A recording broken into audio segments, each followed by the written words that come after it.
চাষ হচ্ছে, কিন্তু যে আলু উৎপন্ন হচ্ছে, যে আলু চাষের পর বেরোচ্ছে তা বিকৃত আকৃতির খবর আমরা দেখিয়েছি আপনাদের।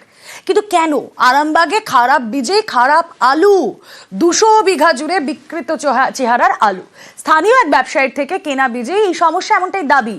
আর খবরের জেরে, আমাদের খবরের জেরে পদক্ষেপ, সেই ব্যবসায়ীকে সরকারি সহায়ক মূল্যে আলু কেনার নির্দেশ দিল প্রশাসন।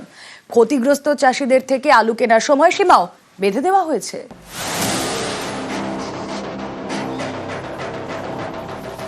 পাঞ্জাব থেকে আসা আলুর বীজ, সেই বীজ স্থানীয় এক ব্যবসায়ী থেকে কেনেন আরামবাগের আলু চাষিদের একাংশ।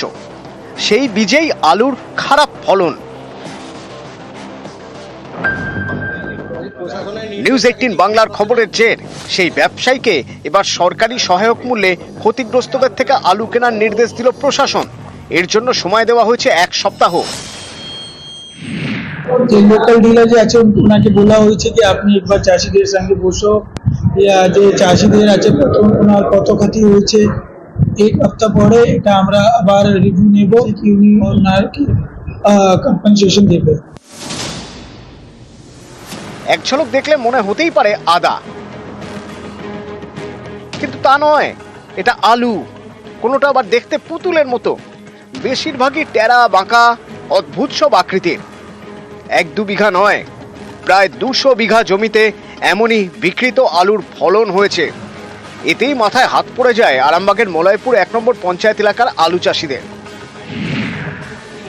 স্থানীয় এক ব্যবসায়ী থেকে পাঞ্জাব থেকে আসা ওই আলুর বীজ কেনেন আরামবাগের মলয়পুর, কেশবপুর, বাছানারি সহ বেশ কয়েকটি গ্রামের কৃষকরা।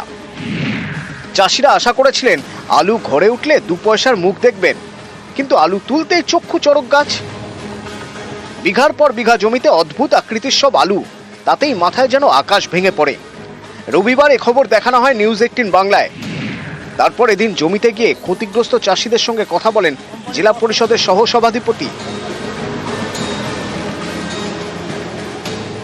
এরপর ক্ষতিগ্রস্ত চাষিদের নিয়ে বৈঠকে বসে মহকুমা প্রশাসন। সেই বৈঠকে ছিলেন সেই ব্যবসায়ীও, যার থেকে কেনা বীজেই সমস্যা হয়েছে বলে দাবি আলু চাষিদের। বৈঠকের পর সেই ব্যবসায়ীকে প্রশাসন নির্দেশ দেয় সরকারি সহায়ক মূল্যে ক্ষতিগ্রস্ত চাষিদের থেকে আলু কিনতে হবে। বিঘা প্রতি 80 বস্তা হিসেবে আলু কিনতে হবে এই ব্যবসায়ীকে। এর জন্য সময় বেঁধে দেওয়া হয় 1 সপ্তাহ। আপনাদের এই চ্যানেলে দেখানোর পর ওখান থেকে সমস্ত কিছু পদক্ষেপ নেয়, সর্বসম্মতভাবে সিদ্ধান্ত নেওয়া হয় যে 1 সপ্তাহের মধ্যে আমরা আলু ভাঙবো, সরকারি দাম অনুযায়ী আমাদেরকে দাম মিটিয়ে দেবে, 1 সপ্তাহের মধ্যে টাইম বেঁধে দিই। সাধারণত আলু চাষিদের শস্য বীমা করা থাকে, কিন্তু এই বিকৃত চেহারার আলু প্রাকৃতিক বিপর্যয়ের ফল নয়, তাই বীমার আওতায় আসছে না। এজন্য প্রশাসনিক হস্তক্ষেপে চাষিদের ক্ষতিপূরণের ব্যবস্থা। যেহেতু এটা প্রাকৃতিক বিপর্যয় নয়, সেহেতু চাষিদিকে নিয়ে সর্বসম্মতভাবে একটা ডিসিশন নিয়েছে, যেটা হয়েছে বিঘায় 80 খানা করে আলু চাষিদিকে বুঝিয়ে দিতে হবে সরকারি দাম অনুযায়ী। প্রশাসনের নির্দেশটাকে কি মান্যতা দেবেন? প্রশাসন 1 সপ্তাহ সময় দিয়েছে, কিন্তু নির্দেশ অমান্য হলে কি হবে? 1 সপ্তাহ টাইমের মধ্যে তাদের এটা ব্যবস্থা গ্রহণ করতে হবে। যদি আমাদের চাষিরা বঞ্চিত হয়, সরকারের যে প্রভিশন আছে, যে আইন আছে, আইনের পথে চলবে, সে ব্যবস্থা অবশ্যই গ্রহণ করা হবে। আরামবাগ থেকে শুভদীপ ঘোষ, নিউজ 18 বাংলা।